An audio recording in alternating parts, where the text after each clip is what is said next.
Bonjour à tous. On se retrouve aujourd'hui pour un nouveau module que j'ai appelé capteur et objectif. Donc on va étudier aujourd'hui ces deux composants qui sont relativement fondamentaux dans l'appareil photo réflexe. Alors la première question, à quoi ressemble un capteur? Si je prends ici, j'ai une photo qui me montre l'avant de mon appareil réflexe. Si je démonte mon objectif, je déverrouille grâce à la baïonnette, donc ici je vois ma baïonnette. Et sur mon appareil réflexe, j'ai une position qui me permet de laisser l'obturateur ouvert relativement longtemps, par exemple plusieurs secondes. Si cette fonctionnalité s'appelle la pose B. Donc si j'appuie sur la pose B, j'ai mon miroir à 45 degrés qui va remonter à l'horizontale. J'ai mon obturateur qui va forcément s'ouvrir pour laisser passer la lumière. Et à ce moment-là, je peux distinguer derrière mon capteur. Dans un deuxième temps, on va étudier les objectifs. Donc sur cette photo, on se rend très bien compte qu'il existe vraiment une quantité incroyable d'objectifs. On voit des objectifs qui sont vraiment totalement différents entre celui-ci ou le plus classique ici. Donc il est important de pouvoir vraiment se repérer, sachant que chaque objectif va jouer un rôle déterminant. Vous n'avez jamais un objectif qui va faire toutes les photos. Il est à chaque fois spécifique macro, paysage, portrait, etc. Ou des fois plus polyvalent, mais à ce moment-là, il faut vraiment savoir connaître les paramètres de son objectif. Donc c'est ce qu'on va voir dans un deuxième temps dans ce module. Dans le module précédent, qui s'appelait exposition, on a vu un peu le fonctionnement du capteur. Donc je vais faire un petit rappel, sachant qu'on a la lumière qui traverse l'objectif. Ici, on distingue bien l'objectif, la partie qui est démontable grâce à la baïonnette. Et donc là, on a des lentilles convergentes ou divergentes qui vont nous ramener la lumière sur le capteur. Donc ici, le rideau est supposé ouvert et le miroir relevé. C'est pour ça qu'on distingue bien la lumière qui vient frapper mon capteur.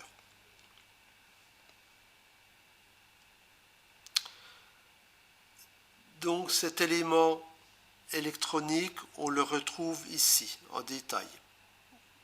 Donc le capteur est ce composant électronique photosensible qui sert à convertir le rayonnement électromagnétique. Donc je vous rappelle que la lumière est un rayonnement électromagnétique.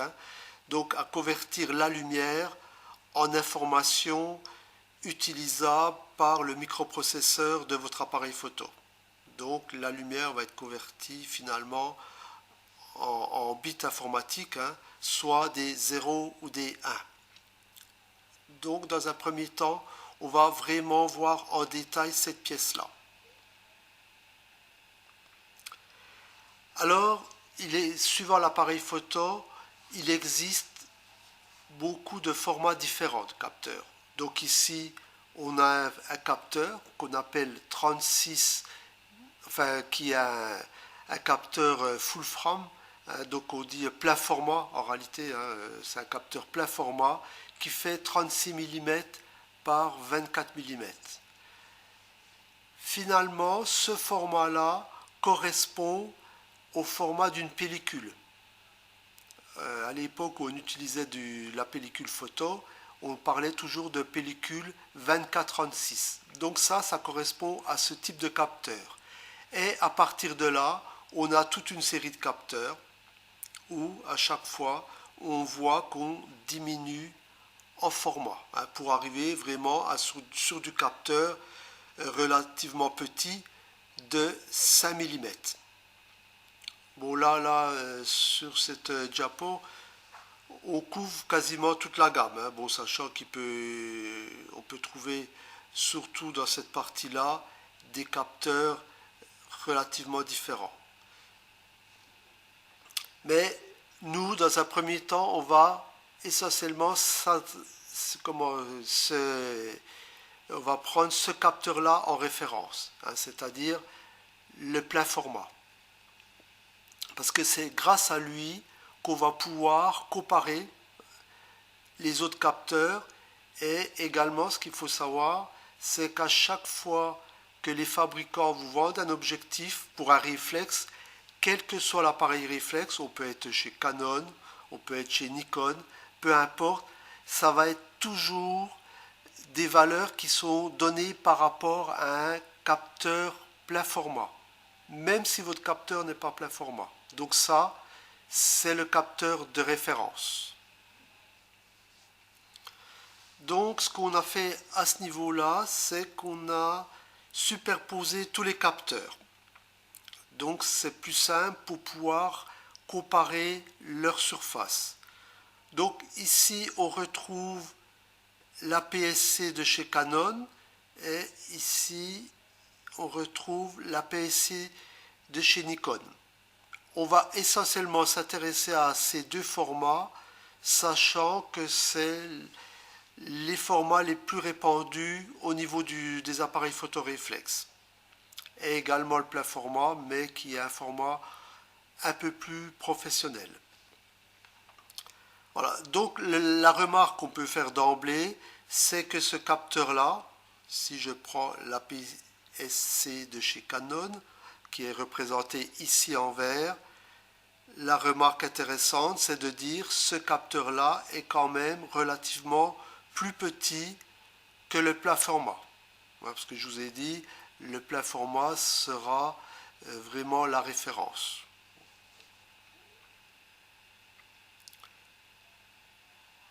Donc là, on va comparer d'une manière plus précise l'APS-C de chez Canon en violet avec le plein format. Donc là, je les retrouve les deux. Et donc là, je vais comparer les longueurs. Donc si je compare la longueur L1 par rapport à L2, je peux faire ce calcul numérique qui est relativement simple. L2 multiplié par 1,6 me donne le plein format. Je pourrais faire la même chose concernant la largeur. Je vais obtenir le même coefficient.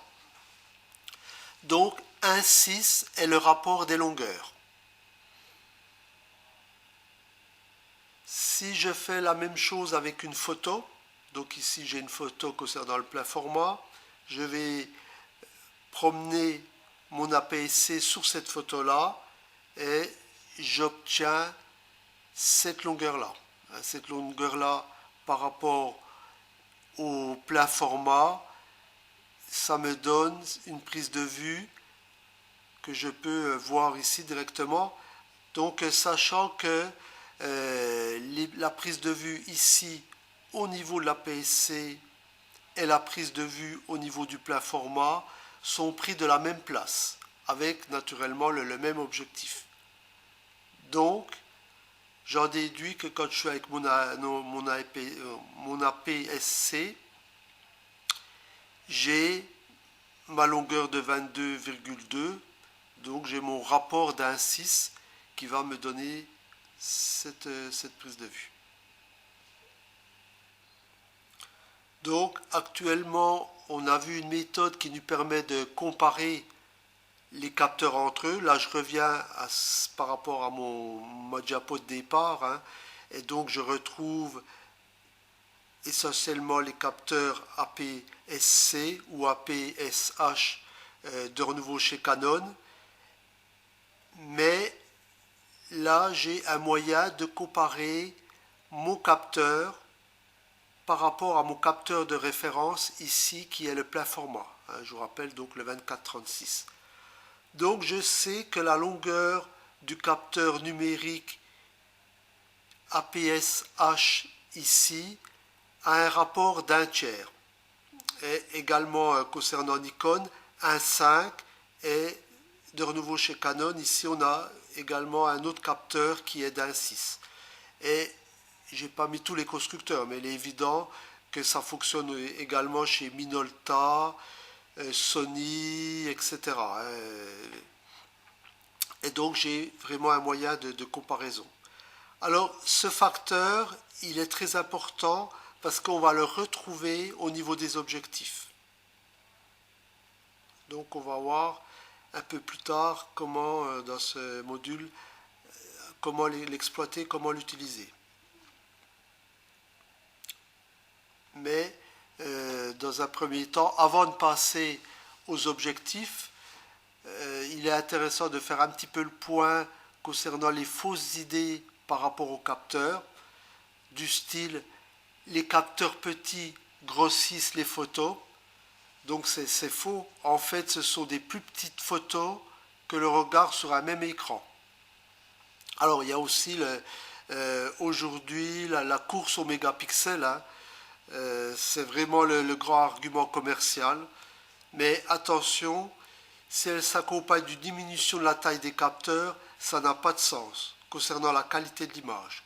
Donc, ce qui veut dire que la qualité de l'image sera forcément fonction de la grosseur du capteur. À plus vous êtes sur un gros capteur, quels que soient les mégapixels, hein, si vous avez un réflexe plein format, même à 8 millions de pixels, c'est pas du tout comparable avec un smartphone, même s'il fait 15 voire plus de millions de pixels. Hein, ça sera vraiment le capteur qui va être déterminant.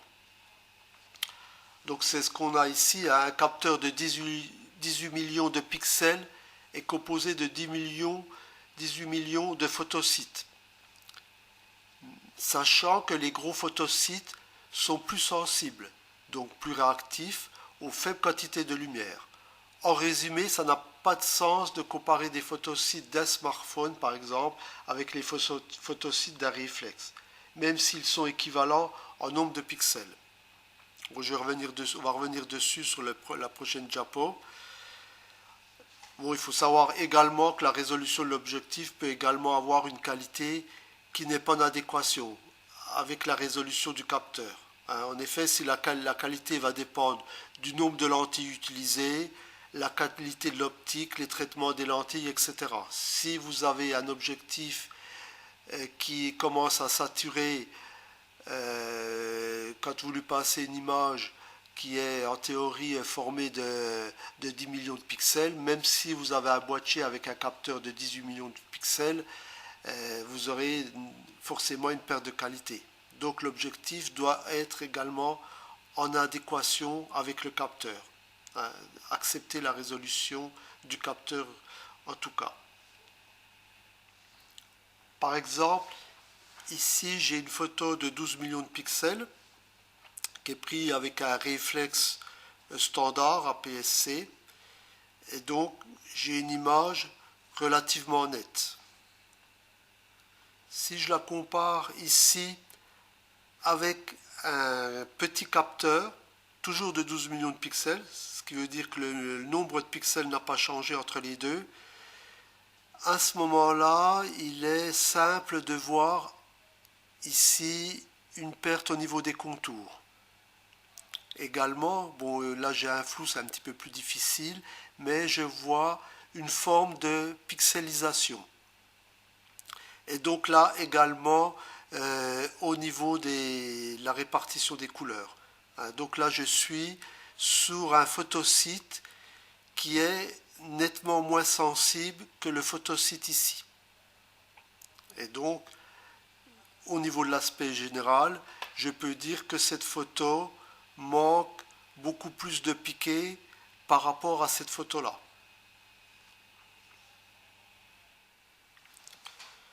On va revenir donc sur l'objectif. Je vous ai parlé beaucoup du rapport 1,6. Donc vous vous posez peut-être la question pourquoi autant d'engouement autour de ce rapport. On va étudier un cas pratique, sachant que ce rapport de 1,6 sur les longueurs du capteur, c'est le même rapport qu'on va retrouver au niveau des focales. C'est pour ça que c'est absolument important de comprendre et de maîtriser cette valeur-là. Alors par exemple, le plus simple, c'est de partir sur un cas pratique. Si j'achète un boîtier plus un objectif, un package en fin de compte, je vais avoir cet objectif où j'ai ma focale qui est inscrite très clairement ici de 50 mm sur l'objectif et je sais au niveau de mon boîtier que j'ai un capteur. Donc là, il est très simple de voir avec la notice de l'appareil photo de quel capteur est équipé mon boîtier. Dans le cas présent, j'ai donc une focale de 50 mm et je sais que j'ai un capteur APS-C. On a vu que la dimension du capteur APS-C était de 22,2 par 14,8. Donc, je me souviens, par rapport au tableau que je vous ai montré, que le rapport de ce capteur par rapport au plein format, je vous rappelle que le plein format c'est ma référence, est un rapport de 1,6. Alors qu'est-ce que ça va changer? Le constructeur ne vous dit pas tout. Si vous montez votre objectif sur un boîtier équipé d'un plein format 24-36, vous avez réellement 50 mm. Donc là, pas de souci. Par contre, là, on vous a vendu un ensemble où on a un 50 mm qui est monté sur un capteur APS-C, donc plus petit, qui fait 22 multiplié par 14,8. Dans ce cas-là, il va falloir appliquer mon rapport pour connaître réellement ma focale. Ça, c'est vraiment une opération importante qu'il faut faire dès le départ quand vous venez d'acheter votre boîtier. Je crois que le plus simple, c'est de partir sur un cas pratique, ce qui nous permettra vraiment de comprendre ce qui se passe au niveau de la focale. Donc là, j'ai mon objectif actuellement qui fait 50 mm de focale. C'est un objectif de Canon. Cet objectif-là, je le monte sur un boîtier équipé d'un capteur 24-36, c'est-à-dire un plein format. Je vous rappelle que c'est toujours ma référence au niveau du calcul. Le plein format étant la référence, j'applique pas de correctif, donc j'ai bien ma focale qui faisait 50, multiplié par 0 parce que j'applique pas de correctif, j'ai bien une focale de 50. J'ai une focale donc de 50 mm. Maintenant, je vais monter ce même objectif sur un boîtier équipé d'un capteur 22,2 multiplié par 14,8 qui est le capteur APS-C de chez Canon. En fait, c'est le boîtier pour lequel il a été vendu. Au départ, j'ai acheté un package boîtier plus objectif et j'ai vérifié mon boîtier est bien équipé de ce type de capteur. Dans ce cas-là, je dois appliquer mon rapport de 1,6. 50 multiplié par 1,6, ça m'amène à 80. Ce qui veut dire que j'ai une focale de 80 mm. Donc effectivement, le constructeur, même s'il vous vend cet objectif sur son boîtier APS-C, il ne vous précise pas qu'en réalité, vous n'avez pas un 50 mm, mais un 80 mm.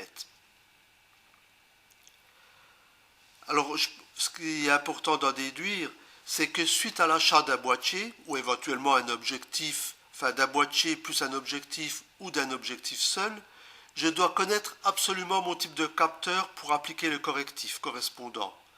Ce paramètre est indispensable en photo lors de la prise de vue. En effet, on verra un peu plus loin dans le diaporama l'objectif à utiliser dans tel type de situation, mais ça sous-entend qu'il faut encore savoir quel objectif que j'ai de monter sur mon boîtier. On a parlé beaucoup de distance focale, donc quand même un mot pour expliquer ce que c'est la distance focale. Ici, je prends un objectif. Il est monté sur mon boîtier qui n'est pas représenté ici, mais j'ai repris uniquement le capteur de votre boîtier. Donc en fait, ici on a un système optique qui est composé de lentilles. Bon, en principe, à plus la distance focale est courte, à plus on aura un système de lentilles complexe. Et donc la lumière, en fin de compte, c'est l'image, la prise de vue, va passer en travers votre système optique. On voit ici, grâce aux lentilles, l'image converge en un point. Voilà, donc elle converge ici. À ce niveau-là, l'image est retournée pour repasser dans des lentilles qui vont jouer un rôle un petit peu inverse, qui vont diverger la lumière sur votre capteur. Et donc on va retrouver l'image à l'envers sur le capteur ici. Bon, le fait qu'elle soit à l'envers, c'est pas gênant, sachant qu'il est très simple au niveau du système microprocesseur du boîtier de retourner l'image. D'ailleurs, c'est ce qui se passe, c'est la même chose au niveau de l'œil. L'œil n'est pas capable de voir une image à l'endroit, il ne la retourne pas, il la voit à l'envers. Le système optique de l'œil ne fait pas ce travail-là, c'est le cerveau qui fait ce travail-là. Et donc, la distance focale, c'est bien cette longueur-là, du point de convergence jusqu'au capteur. Donc ici, on a affaire à une focale de 28 mm. Donc en fait, la focale, c'est la distance qui sépare le point de convergence du système optique au capteur.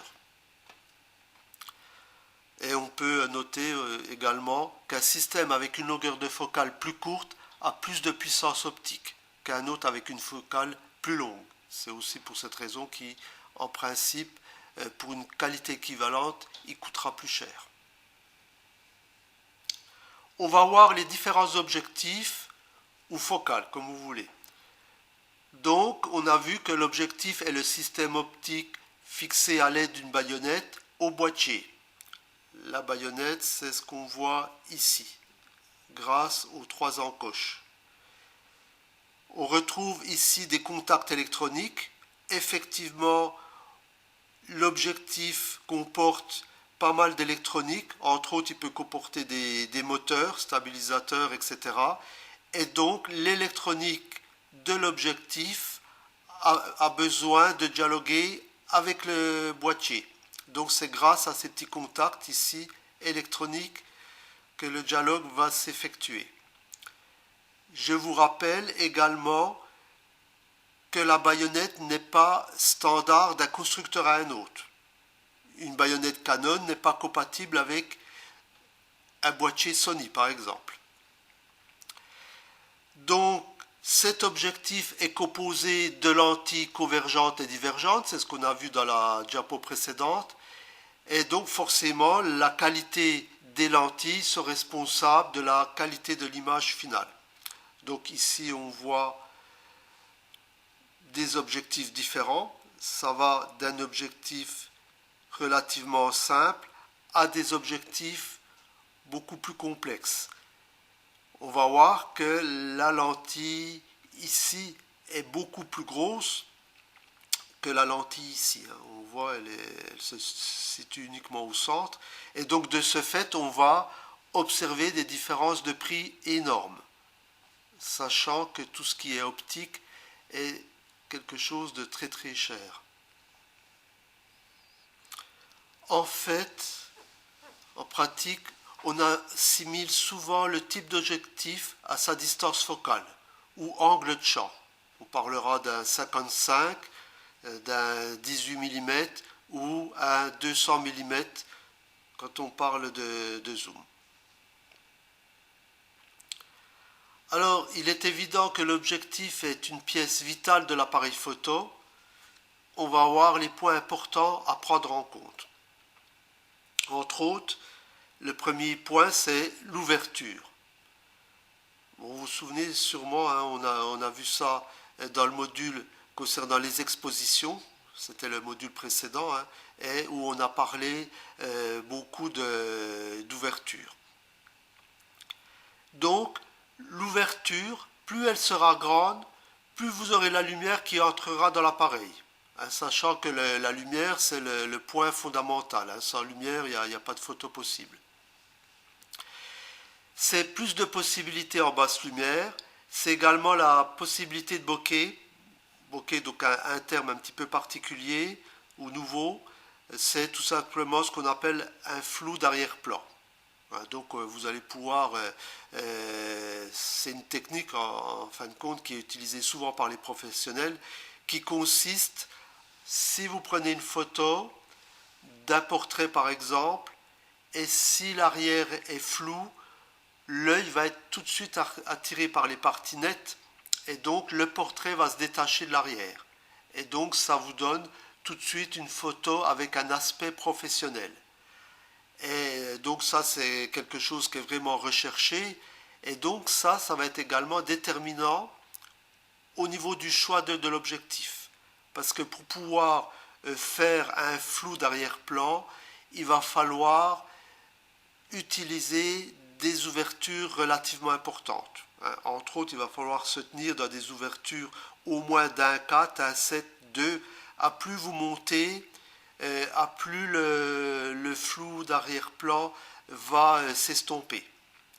Donc c'est vraiment quelque chose d'important à prendre en compte dans le choix d'un objectif, mais en même temps, si vous avez plus d'ouverture et plus de lumière qui pénètre dans votre objectif, ça veut dire qu'à ce niveau-là, votre lentille est beaucoup plus grosse pour pouvoir laisser rentrer plus de lumière, et donc de ce fait, l'objectif sera beaucoup plus cher. Alors quand même un petit mot concernant ici l'échelle des ouvertures. On a étudié ça dans le module précédent qui s'intitulait Exposition. Donc là on a une échelle où on passe de 2 à 2,8 à 4 à 5,6. L'échelle qui se trouve ici en dessous est une échelle avec beaucoup plus de divisions, hein, parce que si je prends par exemple entre 4 et 5, 6, j'ai une division supplémentaire. J'ai 4, 8.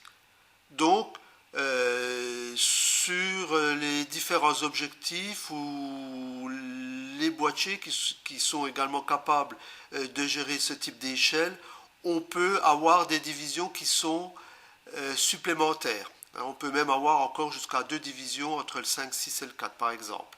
Donc ça va dépendre de l'ouverture, sachant qu'à plus on a des divisions, à plus on est forcément sur un objectif cher, et à plus ça va être simple, enfin ça nous ouvre des possibilités pour gérer la lumière. Bon, sachant qu'ici on va jusqu'à 1, donc 1 étant la lentille maximum en rapport du capteur. Hein, maintenant vous comprenez pourquoi on ne peut pas être inférieur à 1. Et donc là, c'est quelque chose de relativement rare parce qu'on est vraiment sur une grosse lentille. Hein.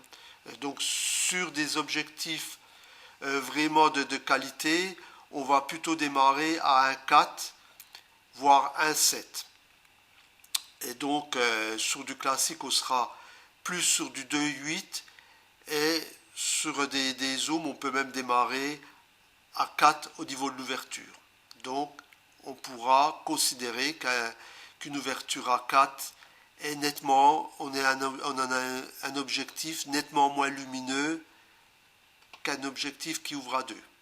À plus le chiffre est petit, à plus la lumière est importante. Bon, c'est un raisonnement inverse, hein, mais voilà, ça, il faut vraiment le savoir. Alors, un point également à prendre en compte au niveau des objectifs, vous pouvez avoir des objectifs à focale fixe, c'est le cas ici, donc on le voit au premier coup d'œil. Ici, vous avez un chiffre, 50 mm, hein, on a vu à quoi ça correspondait. Donc, une seule focale, c'est un objectif qui a un angle environ dans les 46 degrés, qui correspond presque, enfin, on dit souvent qu'il correspond à l'œil humain. Donc, lui verra toujours la même partie, au niveau d'une photo, la même prise de vue. Ici, on a un objectif qui comporte deux chiffres. On vous dit focale 18-55. Ça veut dire que par rapport à cette bague-là, je vais pouvoir changer de focale. Donc, je n'ai plus affaire à quelque chose de fixe, mais j'ai affaire à ce qu'on appelle plus classique un zoom.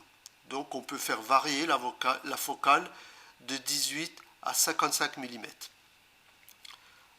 Donc, en résumé, au niveau de la distance focale, il existe des objectifs à focale fixe.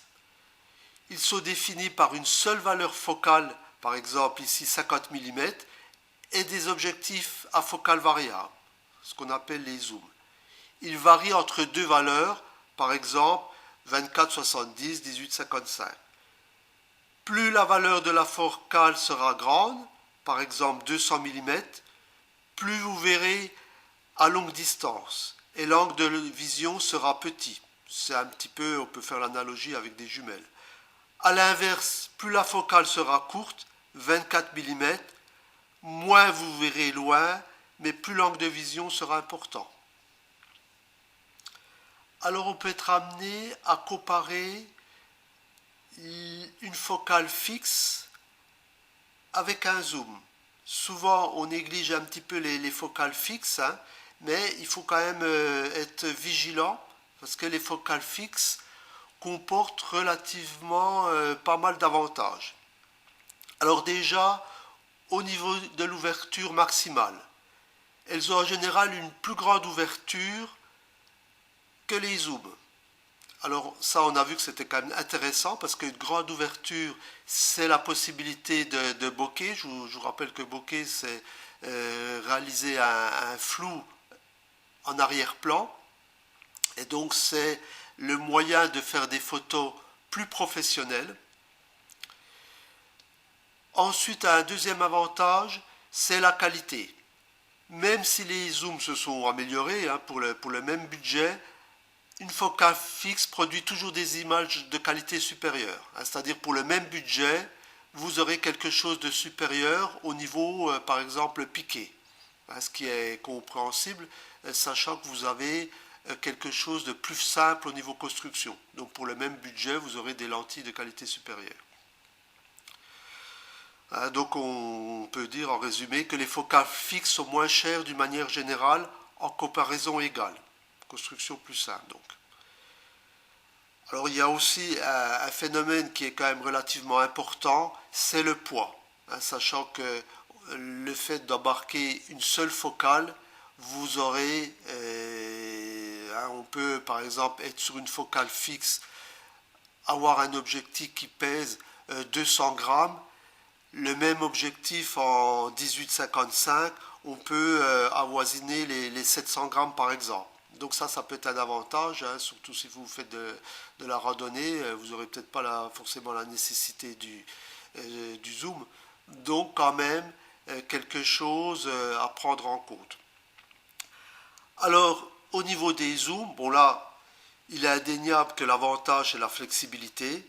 Selon la plage de focale qui couvre, par exemple dans ce cas-là 18-200 mm par exemple, c'est la possibilité de photographier à une focale grand angle 18 mm et en téléobjectif 200 mm avec la même optique.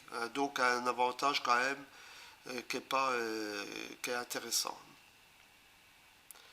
Alors concernant les zooms, on va avoir quand même une petite particularité qu'on ne parle pas toujours. Supposons que vous achetez un zoom de 18-55, donc une focale de 18-55. Ça veut dire également ici qu'on démarre quasiment sur un grand angle pour aller sur de la focale de 55 qui correspond un petit peu à la vue, à l'œil. Mais à côté de cette valeur 18,55, ici vous avez deux chiffres, 3,5 et 5,6. Donc là, on sait maintenant que ces chiffres-là appartiennent à l'échelle des ouvertures, mais pourquoi qu'on a deux chiffres? Donc ça, il faut bien savoir, c'est si votre objectif est à 18,55 et qu'on a deux chiffres, c'est-à-dire F3,5 et F5,6, ça signifie que son ouverture maximale est de 3,5 à 18 mm. Et elle sera seulement de 5,6 à 55 mm.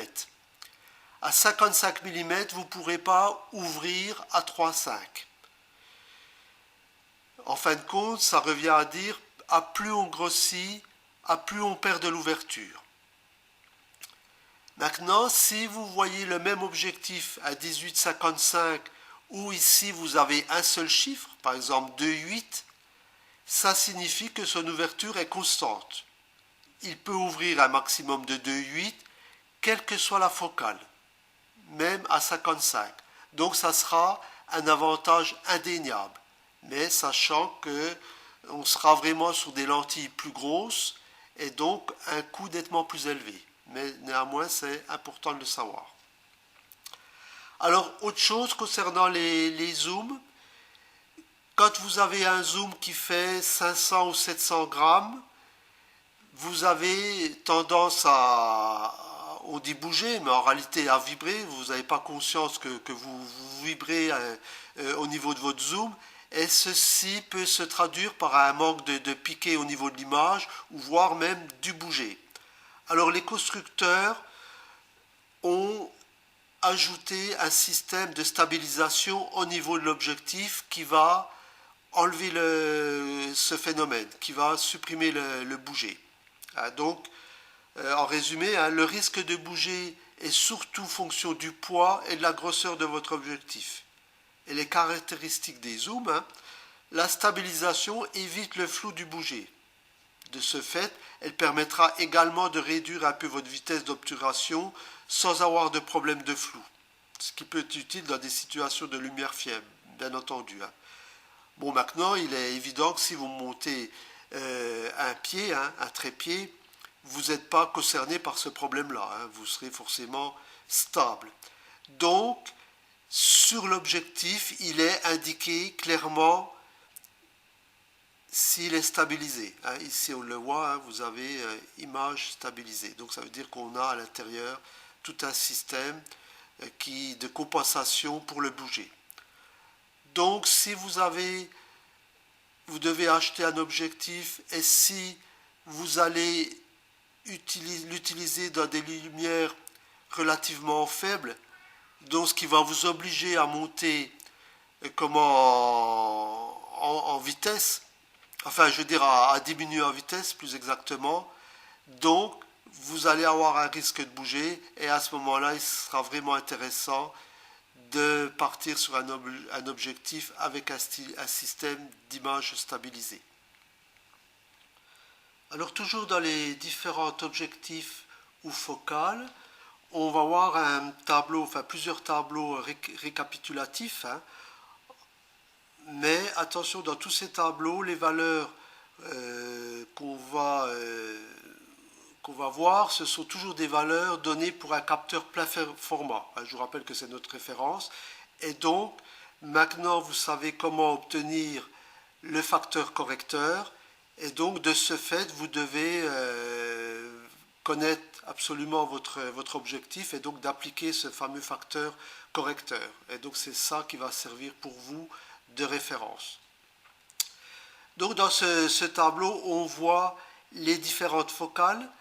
On démarre par exemple sur un 14 mm, donc c'est vraiment un grand angle. Quand on parle de grand angle, c'est cet angle-là.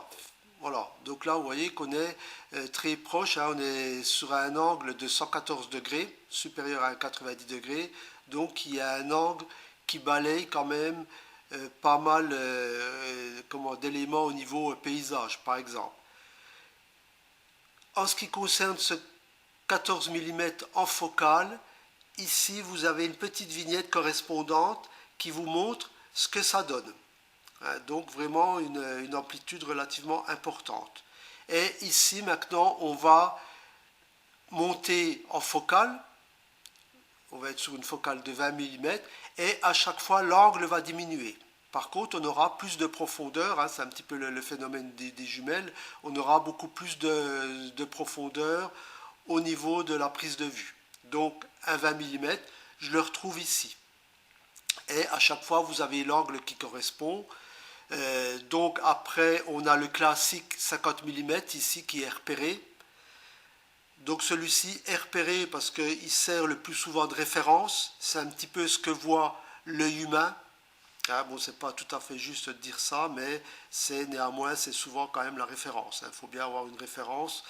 Et donc, c'est le cas ici. Donc, le 50 mm, si je compare ça par rapport au 14 mm, il est évident que ici, j'ai un angle qui est beaucoup plus important. C'est pour ça qu'on va parler de grand angle.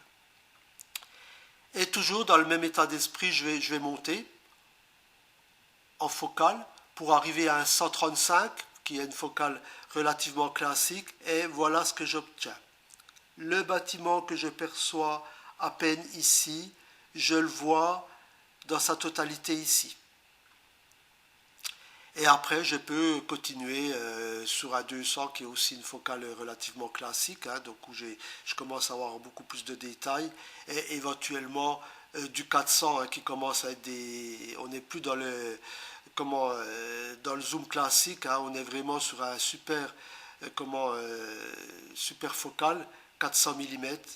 Et donc là, vraiment, j'ai du détail parce que j'arrive à distinguer une fenêtre. Ici, je distingue à peine le bâtiment. Ici, je distingue une fenêtre.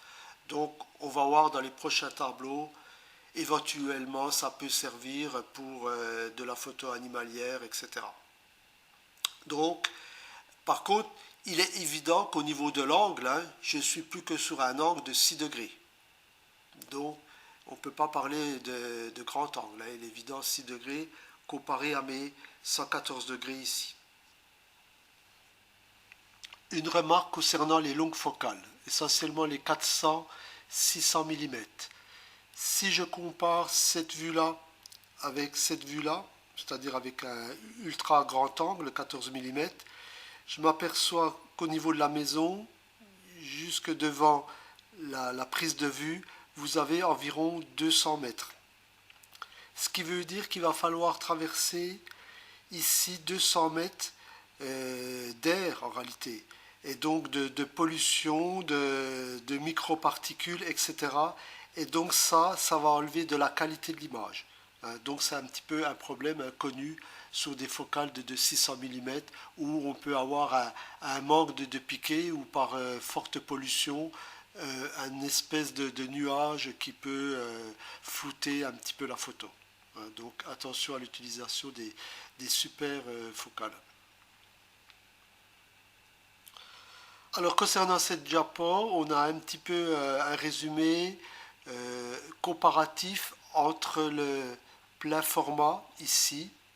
Donc ici on va retrouver les différentes utilisations sur un plein format 28 mm et moins, c'est de la photo de paysage.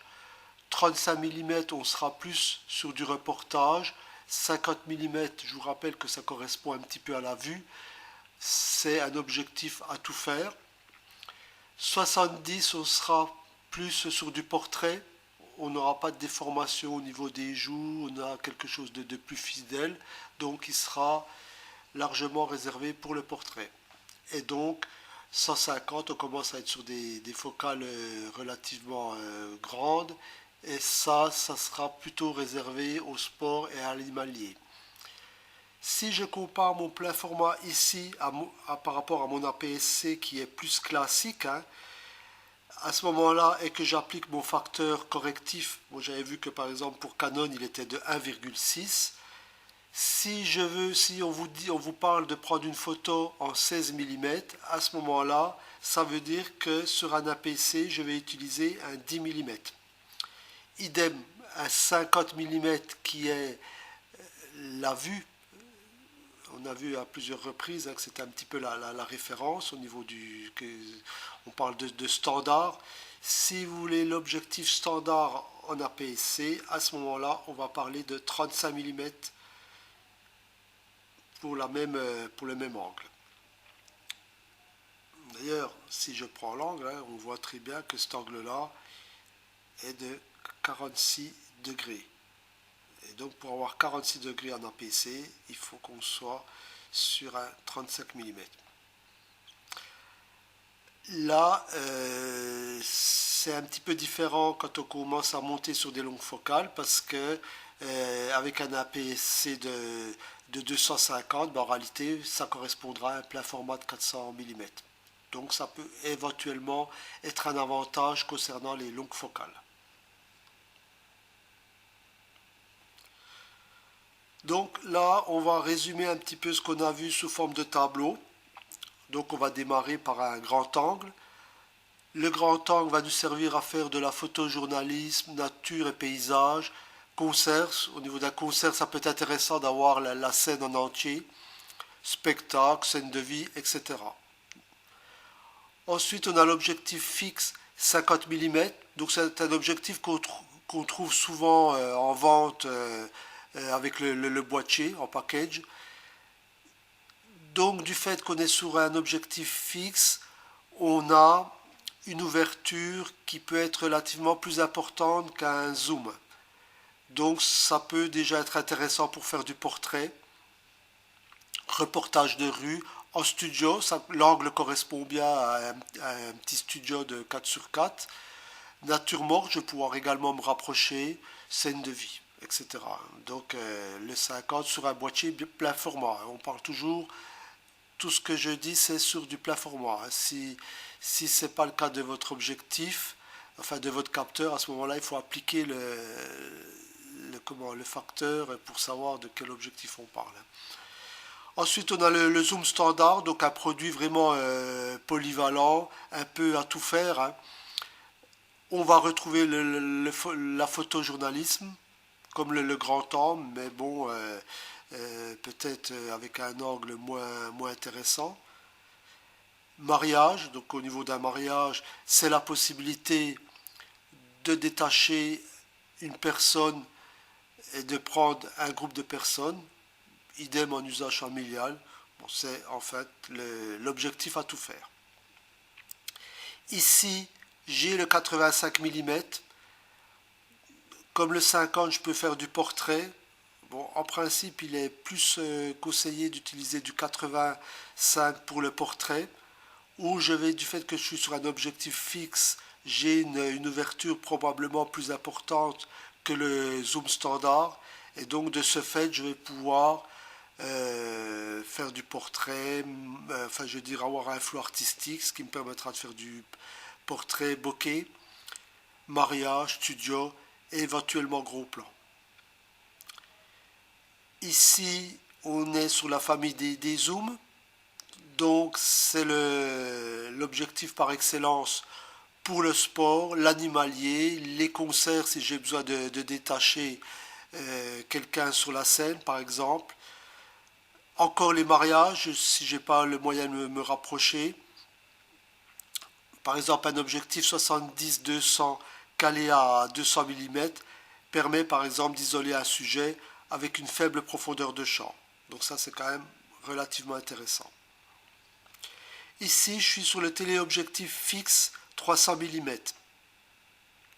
Alors là, je suis sur un produit qui n'est pas très polyvalent, donc qui peut poser éventuellement problème, mais qui va être souvent utilisé par des professionnels du fait de l'ouverture. Le fixe m'amène quelque chose de plus, même si je ne suis pas polyvalent. Donc on va le retrouver au niveau du sport, portrait si je suis loin pour détacher un visage, animalier si je n'ai pas la possibilité de m'approcher, concert pour détacher, spectacle, etc. Donc l'avantage, c'est la qualité supérieure au zoom, mais forcément au détriment d'un usage moins flexible. L'œil de poisson, bon là, c'est un objectif qui sert à la créativité, Donc vous avez quasiment 180 degrés et une forte déformation.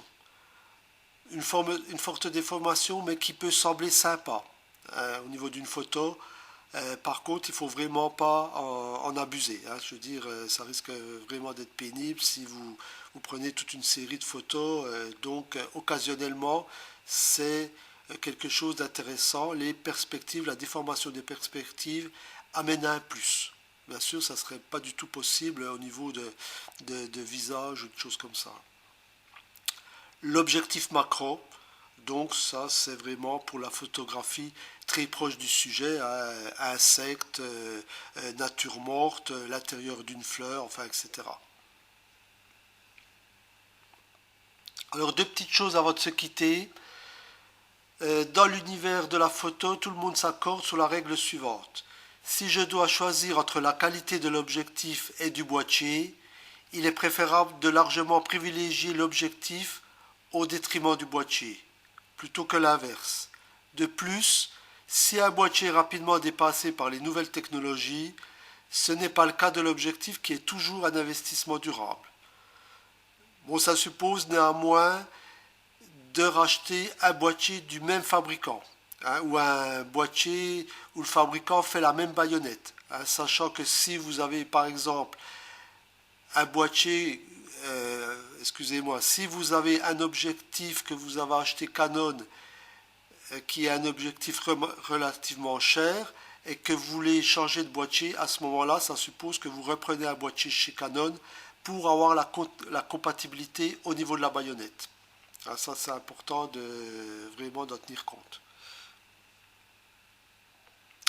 Alors la dernière chose, on n'a pas vraiment parlé de la qualité des objectifs, hein, parce que ça c'est quelque chose de très difficile à tester, hein. C'est le pouvoir de séparation d'un objectif.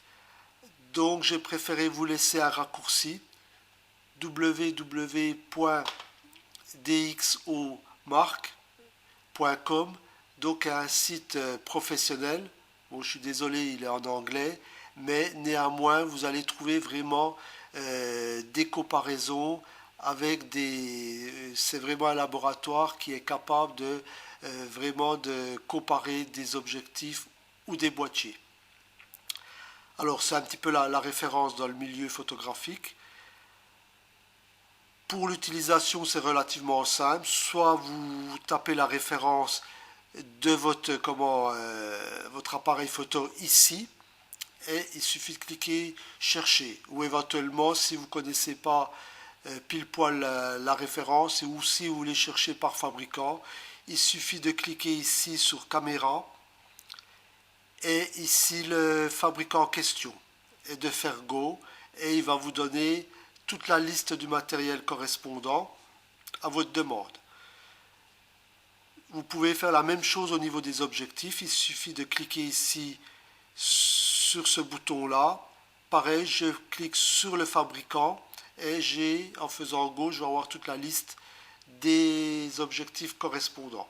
Et donc là, j'ai vraiment un comparatif technique très professionnel.